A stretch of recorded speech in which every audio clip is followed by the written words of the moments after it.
Bu mahnı Şəmkiri Ramilin adından Tingiz qardaşımız hədiyyə.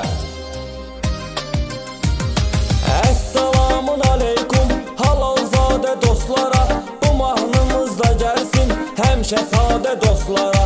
Tingizi tanıyan bilir, hər zaman hörmətlidir, atdığı addımlara daima diqqətlidir.